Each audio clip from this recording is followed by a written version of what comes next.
জনসংখ্যার পাশাপাশি নগরায়ন, জলবায়ু পরিবর্তন, বিনিয়োগ এবং কর্মসংস্থানের অভাব নতুন নতুন চ্যালেঞ্জ সৃষ্টি করছে। দেশের উন্নয়নে বিশাল জনসংখ্যা নয়, প্রয়োজন দক্ষ জনশক্তি, বলেছেন রাষ্ট্রপতি মোহাম্মদ শাহাবুদ্দিন। জনসংখ্যাকে জাতীয় সম্পদে পরিণত করতে পরিকল্পিত পরিবার, মানসম্মত শিক্ষা, স্বাস্থ্যসেবা, দক্ষতা উন্নয়ন, কর্মসংস্থান এবং সুশাসন, এই 6 ক্ষেত্রে সমান গুরুত্ব দেওয়ার তাগিদ দেন তিনি। সিলন টি রপ্তানিতে শীর্ষে। বাংলাদেশ বিশ্বের অন্যতম ঘনবসতিপূর্ণ দেশ। জনসংখ্যা ব্যবস্থাপনা কেবল পরিবার পরিকল্পনা বা স্বাস্থ্য খাতের বিষয় নয়, অর্থনৈতিক উন্নয়ন, সুশাসন, সামাজিক স্থিতিশীলতা এবং টেকসই নির্মাণের গুরুত্বপূর্ণ অংশ। 2023 সালে এটা 2.1। প্রতিনিয়ত বেড়েই চলছে জনসংখ্যা, আর এই চাপ পড়ছে দেশের খাদ্য, শিক্ষা, স্বাস্থ্য সেবা সহ অন্যান্য ক্ষেত্রে।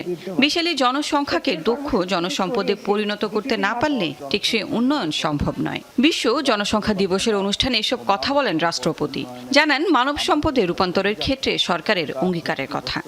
পরিকল্পিত পরিবার, মানসম্মত শিক্ষা, আধুনিক স্বাস্থ্যসেবা, দক্ষতা উন্নয়ন, কর্মসংস্থান এবং সুশাসন, এই 6টি ভিত্তিকে সমান গুরুত্ব দিতে পারলেই জনসংখ্যা জাতীয় সম্পদে পরিণত হবে। জনসংখ্যার 1/3 তরুণদের মানব সম্পদে রূপান্তরে জোর দেন রাষ্ট্রপতি।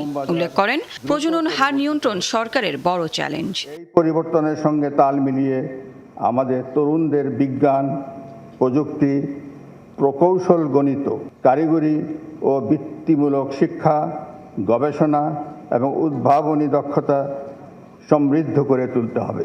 রাষ্ট্রপতি জানান, পরিবার পরিকল্পনা, মাতৃস্বাস্থ্য, শিশু মৃত্যু হ্রাস এবং জনস্বাস্থ্যের বিভিন্ন সূচকে উল্লেখযোগ্য অগ্রগতি হয়েছে। এই ধারা বজায় রাখার আহ্বান জানান তিনি।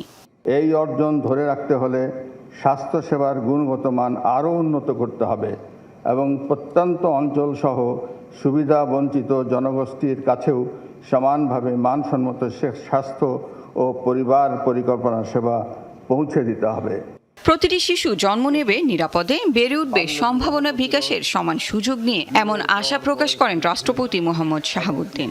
কিশোরীদের শিক্ষা ও স্বাস্থ্যসেবা নিশ্চিত করা আমাদের অন্যতম সামাজিক অগ্রাধিকার। লাভলি বিথি, যমুনা নিউজ, ঢাকা।